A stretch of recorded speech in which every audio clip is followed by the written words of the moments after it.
Welcome to the Kop TV, the voice of football's most famous stand.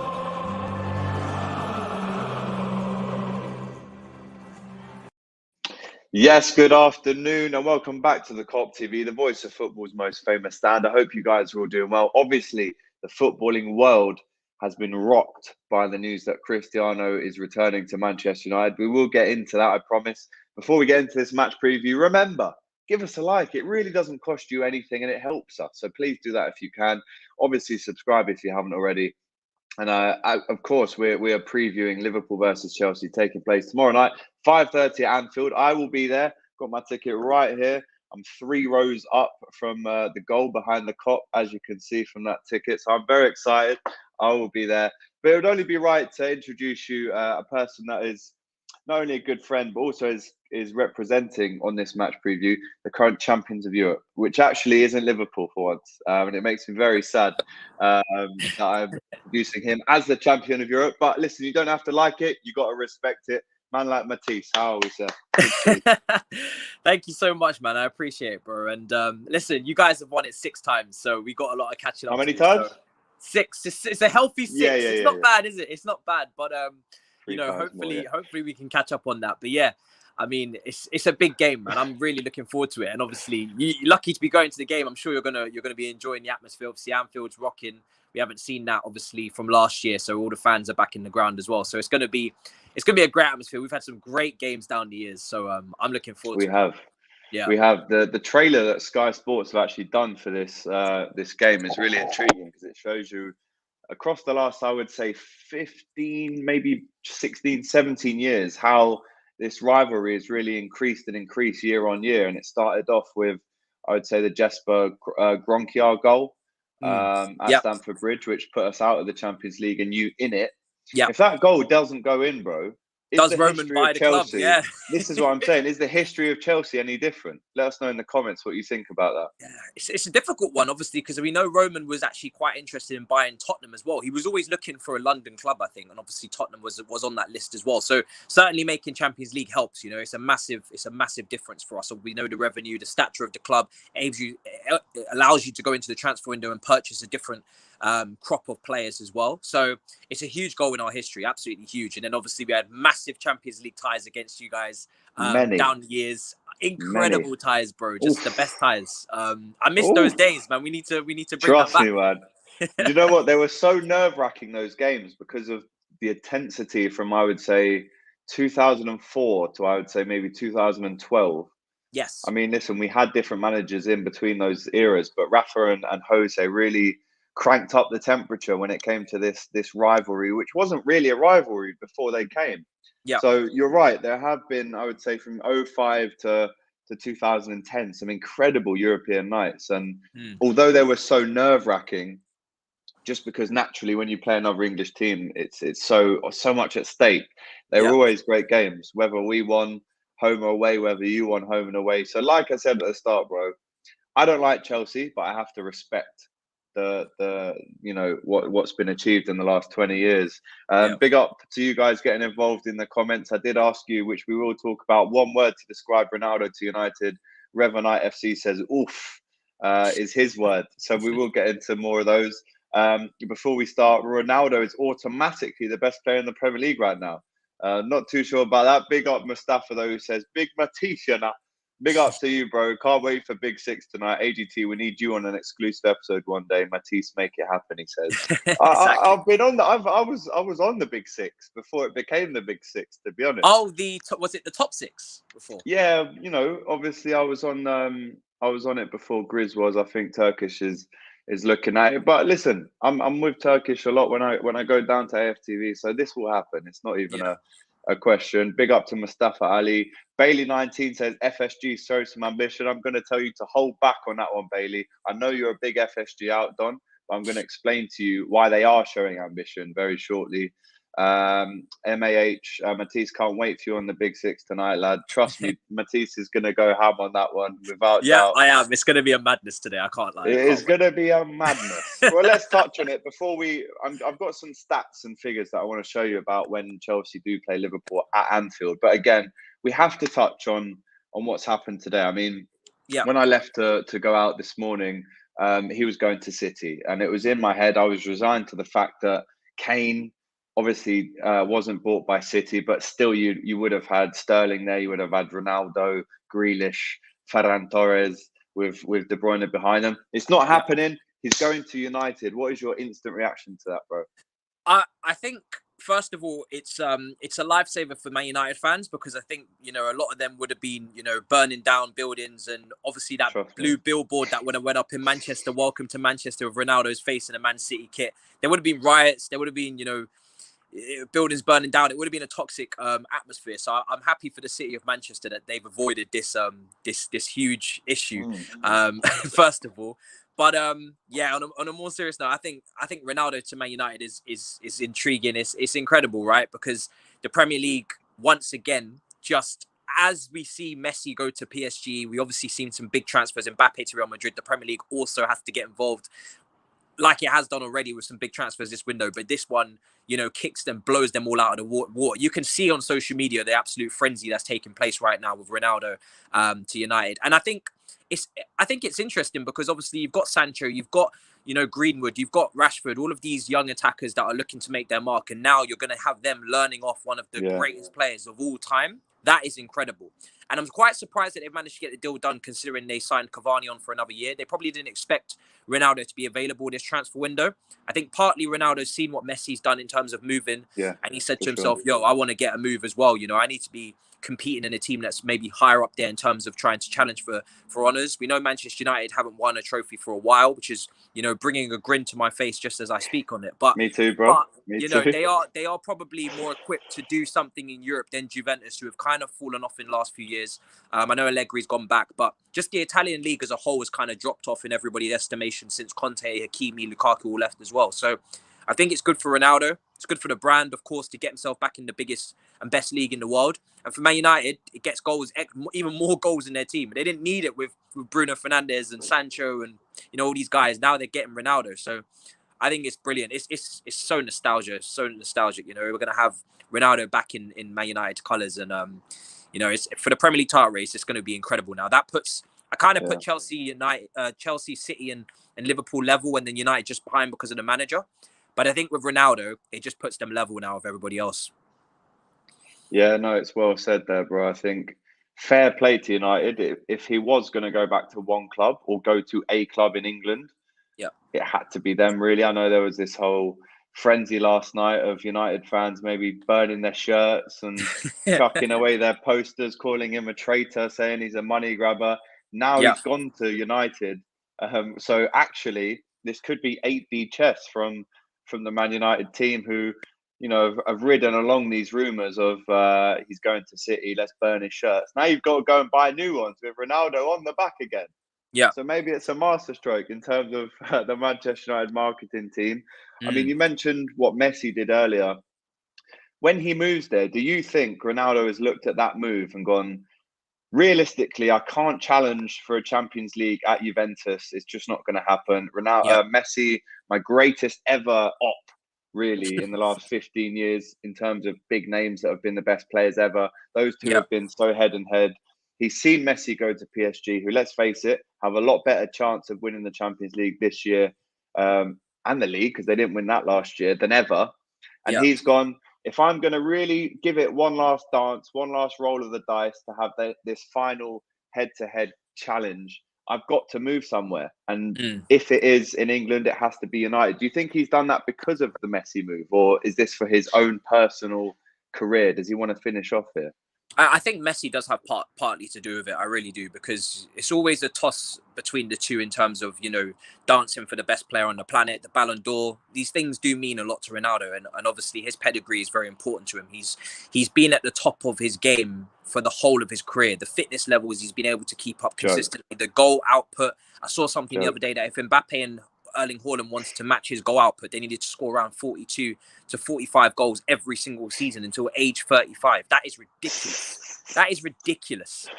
Silly numbers, bro. Really. Borderline impossible to even expect such output from anybody. And it's because he's been, you know, he's taken care of himself. He's kept himself at his prime, despite changing his game and becoming just a striker. He's evolved and become a striker now, and you know, he's been able to continue the output despite changing his game.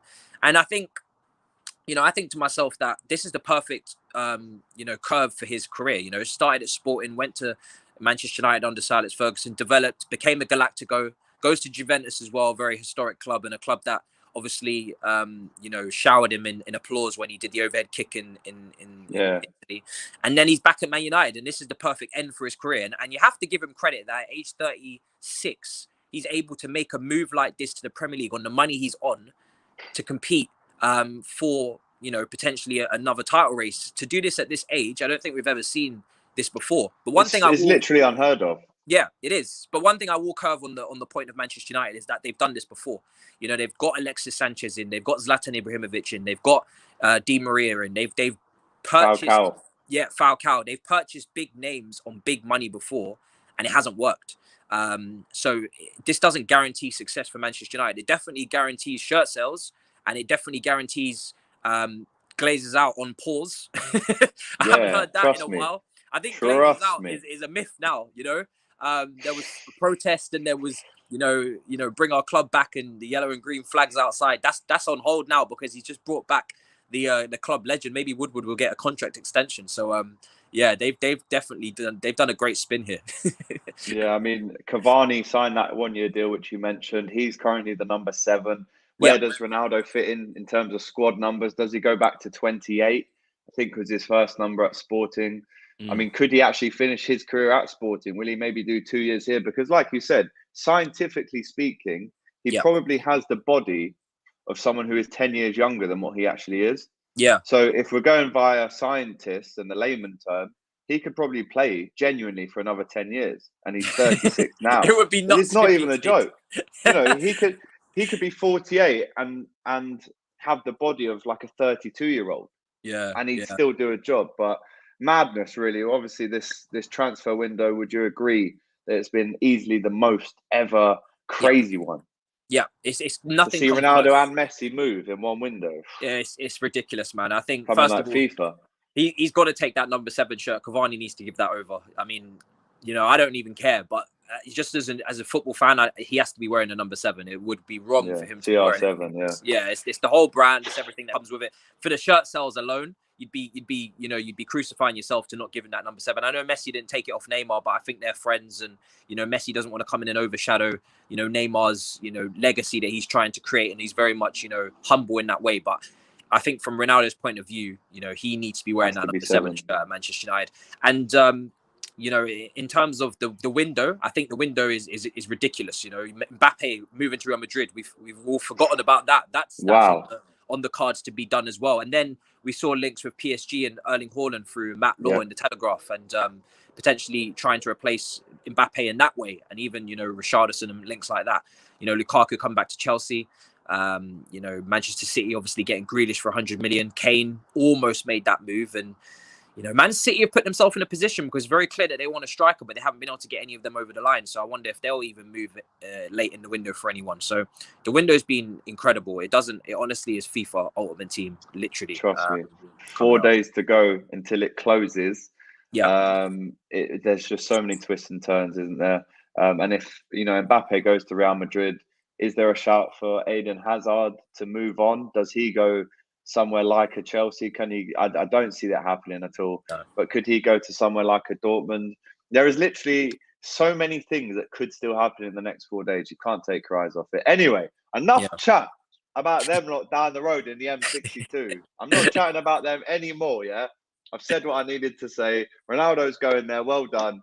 The more pressure that it puts on Manchester United to perform, the better for me, and the less pressure on us, the better, and for you as well, bro. So we'll just do our thing in the background. But right, we are here to talk about Liverpool versus Chelsea, a game that you won last season at Anfield. Obviously, there was no fans. We had a makeshift defence. I was doing the watch along for that game on Don Robbie's channel. Sophie was all up in my face when Mason Mount scored that goal, and it wasn't good, to be fair. None of it. So this time I'm expecting a different game. If we look at the stats, which I'm going to share in the screen now, I mean, again, these are stats that have gone back since almost the start of records began. So whether you should take them with a pinch of salt or not is up to you. But if we look at the club record, Liverpool and Chelsea, especially at Anfield, it looks good for Liverpool. 82 games won, 65 games lost to Chelsea. And if we scroll right down to the bottom here, you will see that there has been mixed fortunes really for both of us in this fixture. I was at this game last year, just before lockdown. You beat us in the FA Cup. There was 3 Liverpool wins in a row. There was 2 Chelsea wins in a row. It's been very, very up and down this fixture. If you look at it, 4 dubs in a row, 3 L's for us there. So, I mean, it's a difficult one to call this one. Obviously, we beat you at your place last season. You beat us at our place. How do you see this one going? And ultimately, what's going to happen? I think this is one of the most difficult games to call this season in the league. I really do, because you take into account Liverpool with the crowd back, and also the atmosphere that they're going to create, and the hostile atmosphere that they're going to create. And then, of course, the injuries are back as well. The players that were missing in the last fixture are back. Van Dijk is back. That head-to-head with Lukaku is going to be incredible, because it's 2 players at the peak of their powers that are very complete now as well. In terms of defending and attacking, they're both very complete players, and they're going to be looking to get a number on each other in that right-hand channel. Matip versus potentially Timo Werner is going to be very interesting. We know Timo Werner caused you guys a lot of problems at Anfield in the last game. Obviously, your defenders weren't the ones we'd expect to be playing, so it's a different ball game. But he ran the channel as well, took advantage of the high line, had a goal wrongfully disallowed as well, and we got down that left attack and your right side of your defense quite often, with Trent obviously in poor form as well. So that could be where we look to take advantage. There's key battles all over that pitch, Kante in there in the midfield as well. Of course, Mohamed Salah versus Rudiger is going to be very, very interesting to watch. Rudiger's a very passionate defender. He's a very aggressive defender as well. We know Salah's, always good for a goal against Chelsea since he left us as well. So it's honestly, for me, I see it as the most difficult away fixture of the season for us. Mainly because I appreciate that. Thank you. Yeah, I mean, mainly because when it comes to Manchester City, we seem to have something over them at the moment with Tuchel and Pep. So that falls down the pecking order a little bit. And I think we know how to deal with Manchester City in terms of the transition, taking advantage of the spaces in between the lines. And obviously, Manchester United, with Oli, I always have to put them a little bit further down the pecking order, just because they don't have the same level of manager as the rest of us.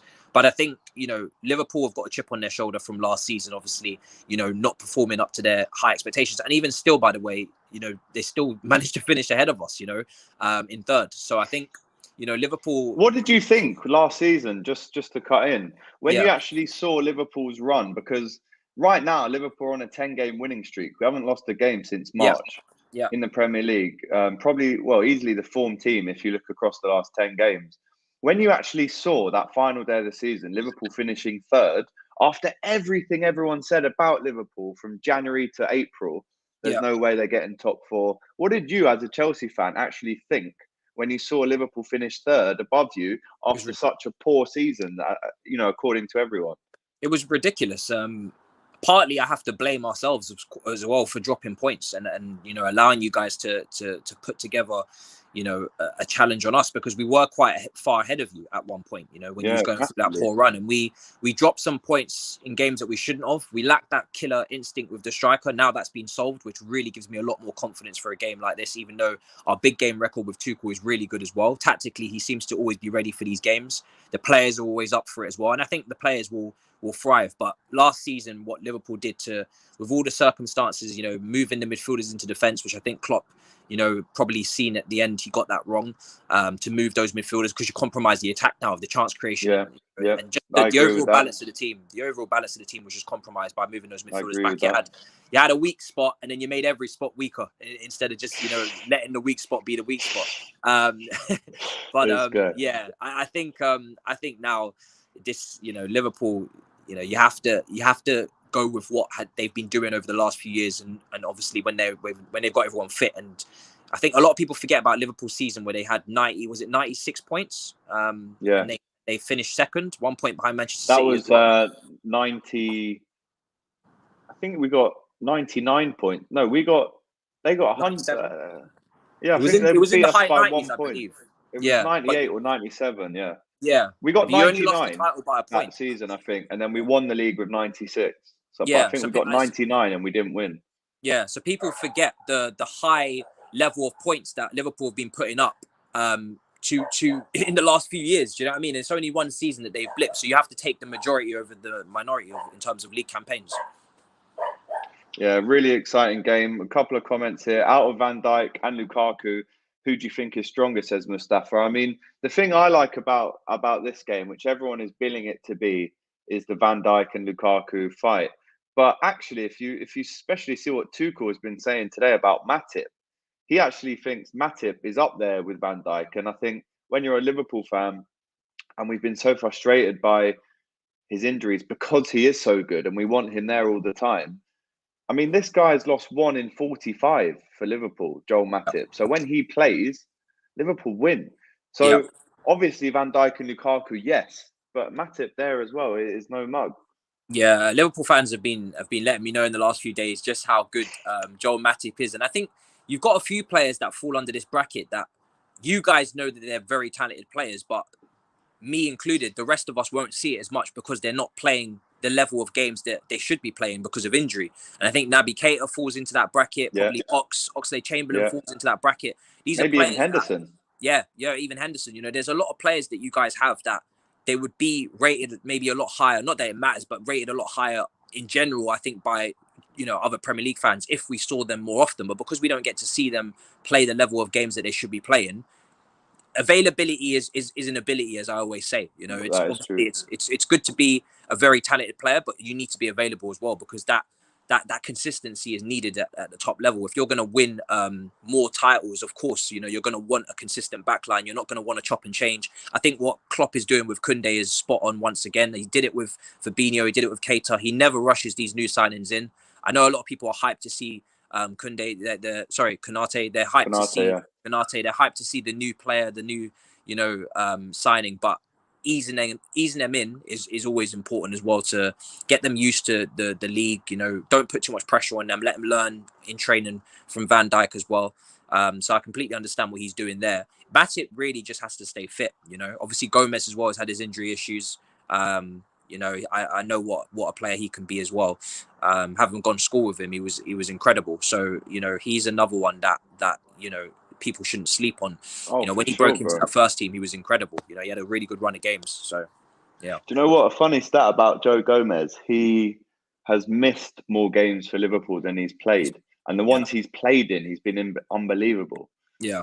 Let's not forget as well that, you know, Van Dijk and Gomez were on an 18 stretch clean sheet stage before all this stuff fell down on top of us. So that was the partnership that I was looking at this season to come back, to be honest. Now Joe Gomez on the bench. Michael Ramsey going for a very, very positive result here for Chelsea, 7-2. Maybe a little bit of a shot at our loss to Aston Villa there. Whereas Mushin says Van Dijk will pocket Lukaku 2-0 to Liverpool. Likeability is unproven in the Prem. Liverpool will win 2-0. Before we go, let's get a score prediction from you. I'm going to go first. I mean, as you saw at the start of the show, sitting in the Kop, and a lot of people have asked me this week, what do I think the score is going to be? And if I'm really honest with you, I'm not as confident as a lot of other Liverpool fans are. Purely for the fact that I know the atmosphere, I know how it's going to feel in there if you guys get an early corner, or if we're forced into a defensive error in the first minute. I can feel it. I know how that is going to feel. However, if you guys do that and we can score early and get on top of you, backing with that crowd, with some excellent players starting, I'm fully expecting Henderson, Fabinho and Thiago to start in midfield tomorrow, which would be the first time that's ever happened for Liverpool. If all of that happens, it could be a long afternoon for you. But there's a part of me that thinks this has got 2-2 written all over it. What do you think, bro? I do see a draw. The only reason why, obviously, I've got to back Chelsea because I'm and I wouldn't expect you not to. I'm very confident, you know, with what my manager and what my team have been building over the last few months. Of course, you know, we're in a great place right now. We've brought in the final jigsaw in terms of Lukaku for the finishing instinct. He's got a chip on his shoulder to prove people wrong as well. With all of the slander he got last time he was in the Premier League, he's obviously changed his game completely. And Tuchel's got a big game record that I'm really impressed with as well. And our team, I think our team is really suited to deal with your threats. You know, you look at the midfield, you talk about Thiago, Fabinho and Henderson. I think Mason Mount, Kante is always good for a great performance against Liverpool as well. And Jorginho, we've got a really nice blend of players there that can deal with the different threats that you guys pose. The defence is our foundation. You know, our defence has been really, really tight since Tuchel's come in. The back three, we're very, very well organised in that respect. And I think with Lukaku and potentially Werner starting, that we could hit you guys in transition. And it depends on how high your line is going to be, your defensive line. Because I think if you play a high line, I think, you know, we know Lukaku loves to run into space in behind on that right-hand side. And I think Werner the same on the left. So if you guys play a high line, I'm banking on that to really be a problem. If obviously we know your defenders are quite quick, but Werner is one thing I will say about Werner outside the finishing is he's lightning quick with his pace. So yeah, if he's got nothing, he's quick. That's for sure. There's no doubting that kid can run very quickly in a straight line. Yeah, it's whether he can stay on side or not is exactly the other issue. To be honest with you, bro, I think he scored 16 offside goals last year. The guy lives offside. Do you know what I mean? He absolutely. And the thing is, he doesn't need to be. It's so frustrating because he's so quick. The last thing he needs to be is offside. You know, it's that like comes with a little bit of experience, though. I think, as well. Yeah, it's like if Theo Walcott was offside. You just have to look at him like, why are you offside? Do you know what I mean? You could be a yard behind the person and still be on. So, but yeah, I'll probably go 2-1 Chelsea. I love a good shithousery performance at Liverpool if it's need be. You know, I remember obviously the Gerrard slip. I won't mention it too much, but no, we're not here to talk about slips and all this stuff. I just asked you for a score prediction. I didn't want a therapy session. But yeah, 2-1 is what I'll go with. 2-1 to Chelsea. Matisse says, I'm going to go with. Go on, then I'll go 2-1 Liverpool as well. But what I can tell you though, bro, this is the first. I mean, obviously, I've been to all the games I could possibly go to this season, but this game, it's easily the biggest game so far of this season. First v second, or I think Brighton might be up there again now. But this is a huge game, and I've never actually felt that. I mean, obviously, I felt this excited for a game before, but because I've not seen a big game in a while, person for a while, it almost feels like it's got an extra bit of. Bro, honestly, I'm not gonna lie, I'm nervous, bro. I am nervous. When it comes to 4 o'clock tomorrow and I'm in the pub having a good time, I'm just gonna go, yeah, Lukaku could do a madness today, you know.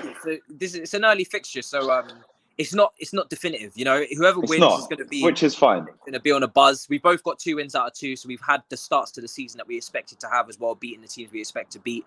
And it's not a definitive game, so it's just an opportunity to get that extra bit of confidence if you do take the win. And if you don't, then you just have to dust yourself down, recover over the international break and go again. But it's a nice fixture to have this early on, especially for us. I'm glad to see Liverpool away is actually early for once. Usually we have you guys at Anfield late on in the season. April times, isn't it? Yeah. April, March times when it's really decisive. I mean, this one is going to be such a big game. Looking forward to it. I have gone for 2-1. Matisse has gone for 2-1, respectively. Mustafa says, are you going to the game tomorrow or are you doing a watch along so he can check it out? What are you doing? I'm pretty sure I'm on Don Robbie tomorrow actually for this one. Yeah. So that'll be my first time. So you'll be with Doyle? Yes, I expect so. Yes. Wow. That'll be my first time going. Let me give you some advice, my brother. Yeah.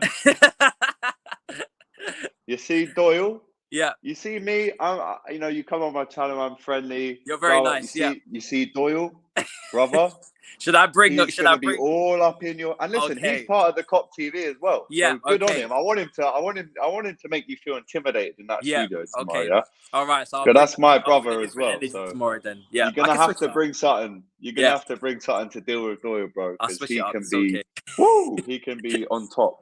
But listen, Matisse, if you haven't already, guys, and you're watching now, go across and subscribe to Matisse, brilliant Chelsea creator, regularly on the Premier League, BBC 5 Live, Sky Sports, just like myself. Another brother doing it big in the scene. That's what we love to see. And we'll still keep on creating content and helping each other out when we can. But yes, my bro, thank you so much for coming on. I really appreciate your time. I know you're so busy and you got the Big Six tonight. Guys, go and watch the Big Six. 10 o'clock tonight, is it on 10 o'clock, yeah, 10 o'clock tonight. It's going to be a showdown. Wow, I'm going to be there with the popcorn. Don't worry about that. But Matisse, my bro, thank you so much. And we'll see you for the next one, yeah? Thank you so much, man. Nice one, brother. Well, there you have it. The Chelsea perspective has been given He reckons 2-1 to Chelsea, which obviously I don't agree with. However, am I right to feel this nervous? Let me know in the comments now if you think I'm being a big sissy, or should I be confident that, of course, Liverpool are going to deal with Chelsea at home like they have done so many times in the past. Let me know in the comments right now. Next week, obviously, we have the fan cams, 10 to 15 of those tomorrow for you, including James Redmond outside Anfield, no doubt. And then on Monday, we'll be getting into hot topics. Tuesday, we'll have an end of transfer window review for you. Let's see if we can sign any names until then.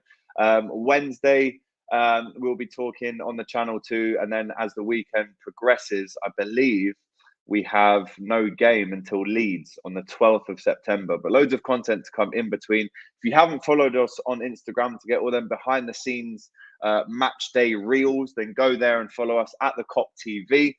And also for 18th of September, we're playing Crystal Palace at home. I will be on holiday and James Redmond will be taking over the Kop TV fan cams for that weekend. So a lot to look forward to on the channel. Make sure right now that you're pressing that subscribe button. It really does help us. We're trying to get to 10K before Christmas. I would love it if you guys could help me with that.